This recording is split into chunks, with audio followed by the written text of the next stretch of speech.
لونڈی سے ہمدردی کرنا کیوں جائز ہے؟ آج کی دنیا میں لونڈی کون سی عورتیں ہیں؟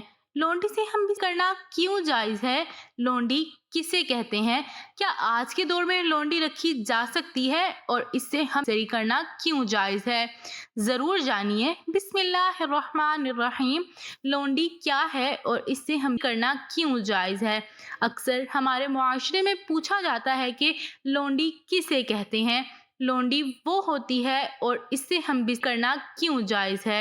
اور کیا آج کے دور میں لونڈی رکھنا اور اس سے ہمدردی کرنا جائز ہے؟ شریعت کیا کہتی ہے؟ دراصل لونڈی زرِ خرید غلام کی مؤنث ہے، یعنی فیمیل سیلف کو اردو میں لونڈی کہا جاتا ہے۔ قدیم عربی اور دوسرے معاشرے میں غلام رکھنا عام بات ہوتی ہے، جسے لوگ اپنے گھروں کا کاروبار اور کھیتوں کا کام کروایا کرتے تھے۔ ان لوگوں کو دو شکلوں میں غلام بنایا جاتا تھا۔ پہلی شکل یہ تھی کہ ان کو پردہ فروش کے بازار سے خریدا جاتا تھا، جیسے آپ نے حضرت یوسف علیہ السلام کے بارے میں بھی سنا ہے کہ قافلے نے حضرت یوسف علیہ السلام کو کنویں سے نکال کر مصر کے بازاروں میں لے جا کر فروخت کر دیا تھا۔ غلام بنانے کی دوسری شکل کیا ہوتی ہے؟ غلام بنانے کی دوسری شکل وہ لوگ ہوتے ہیں جو جنگ میں مال غنیمت کے ساتھ ملا کرتے تھے، جن کو قیدی بنا لیا جاتا تھا۔ پھر ان قیدیوں کو آپس میں تقسیم کر لیا جاتا تھا اور ان سے کام لیا جاتا تھا۔ ایسے ہی جو ان میں خواتین ہوتی ہیں، ان کو لونڈی کہا جاتا ہے اور ان سے گھروں کے کام لیے جاتے تھے، یعنی ان کو گھروں کے کام کرنے پر مأمور کر دیا جاتا تھا۔ تیسری شکل کیا ہوتی ہے؟ تیسری شکل یہ ہوتی ہے کہ امیر لوگ کسی کو تحفے میں ہیں، ان میں سے قیمتی کوئی تحفہ جو ہوتا ہے وہ خوبصورت یا طاقتور غلام یا لونڈی ہوتا ہے۔ بے شمار احادیث میں سے ایک یہ ہے کہ حضرت میمونہ رضی اللہ تعالی عنہا سے روایت ہے کہ انہوں نے ایک لونڈی نبی کریم صلی اللہ علیہ وآلہ وسلم کی اجازت کے بغیر آزاد کر دی۔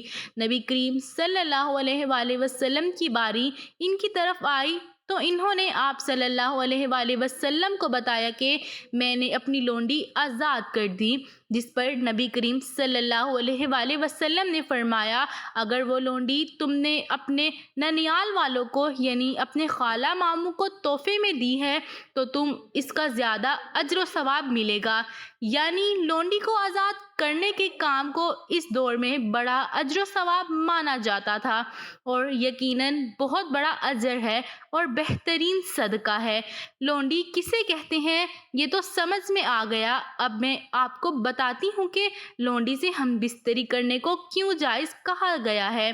شریعت میں اپنی لونڈی یعنی اس کی اپنی مکمل ملکیت ہے، جیسا کہ وہ زرِ خرید ہو یا تحفتاً کسی سے ملا ہو، وہ اب اس کی ملکیت۔ شریعت نے اس کے ساتھ ہم بستری کی اجازت دی، لیکن بہت سخت اصول ہیں، بہت سی پابندیوں پر عمل کرنا پڑے گا، بہت سی پابندیوں کی پاسداری کرنی پڑے گی۔ اس بات پر بہت زیادہ بحث کرتے ہیں کہ نکاح کے بغیر یا شادی کے بغیر کیسے کر سکتے ہیں، یہ تو گناہ ہے، یہ تو فلاں ہے، جبکہ اس میں کیا حکمت ہوگی یہ معلوم کرنا کوئی نہیں چاہتا۔ جبکہ حدیث مبارکہ میں ہے کہ مردوں پر کہ اپنی بیویوں اور لونڈیوں سے ہم بستری کرنے میں کوئی ملامت نہیں ہے یا اس لیے جائز ہے۔ اب بتاتے ہیں کہ جب ایک معاشرے میں غلامی اور لونڈی لائی جائے اور ان کی جنسی تسکین نہ ہو پائے تو معاشرے میں بے روا روی بڑھے گی یا پھر کم ہوگی۔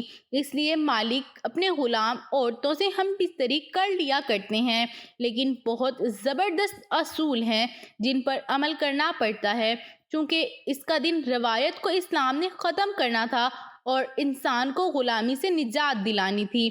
اس میں حکمت کی ضرورت تھی، کیونکہ اگر نبی کریم صلی اللہ علیہ وآلہ وسلم یہ حکم فرما دیتے کہ لونڈیاں آزاد ہیں اور غلامی کا دور ختم ہوا تو ہر گھر لونڈی آزاد ہوتی، لہٰذا اب ان کو حفاظت تو نہ ملتی، ظاہر بات ہے کہ ان کو غلام نہیں سنبھال سکتے تھے، کیونکہ وہ خود صرف دور وقت کے کھانے پر اپنی ملکیت کھو چکے تھے اور وہ ان لونڈی کی کیسے حفاظت کر پاتے۔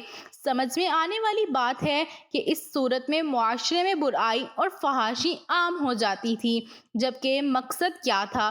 غلامی کو ختم کرنا تھا، معاشرے کو خراب کرنا نہیں۔ یعنی غلامی کو ختم کرنا تو نبی کریم صلی اللہ علیہ وآلہ وسلم نے بڑی حکمت سے اس نظام کو ختم کیا، اس سسٹم کو ختم کیا کہ لوگ نکاح کی بات کرتے ہیں کہ نکاح تو نہیں کیا تو یہ کیسے جائز ہوگا؟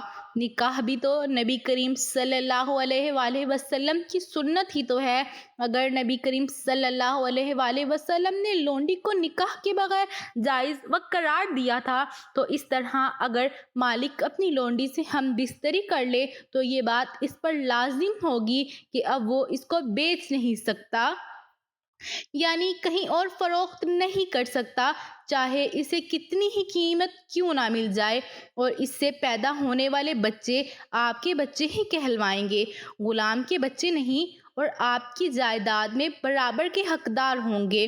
لہٰذا اب غلام ختم ہوگی اور وہ لونڈی اب آپ کی بیوی بن جائے گی، تو مالکان کو اپنی لونڈیوں سے ہم بستری کرنے کی اجازت بھی دی، جس سے وہ ایک غلام سے گھر کی مالکہ بن گئی۔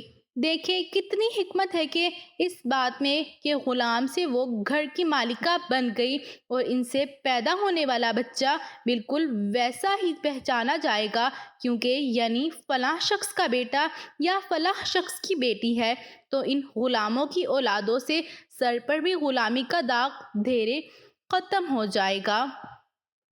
بے شک ان میں کوئی شک نہیں کہ اسلام ایک سچا دین ہے۔ اب یہ آپ کے سامنے ہے کہ اس دور کے بعد کوئی لونڈی یا غلام اسلامی دنیا میں موجود نہیں، بلکہ اس کا نام ہی ختم ہو گیا، اور آج اس کے بارے میں سوال کرتے ہیں اور معلومات حاصل کرنا چاہتے ہیں، کیونکہ غلامی اب تاریخ بن چکی ہے۔ اب بات یہ ہے کہ کیا لونڈی آج بھی رکھی جا سکتی ہے؟ کیا گھر میں کام کرنے والی بھی لونڈی ہوتی ہے؟ کیا اسے ہم بستری کرنا جائز ہے؟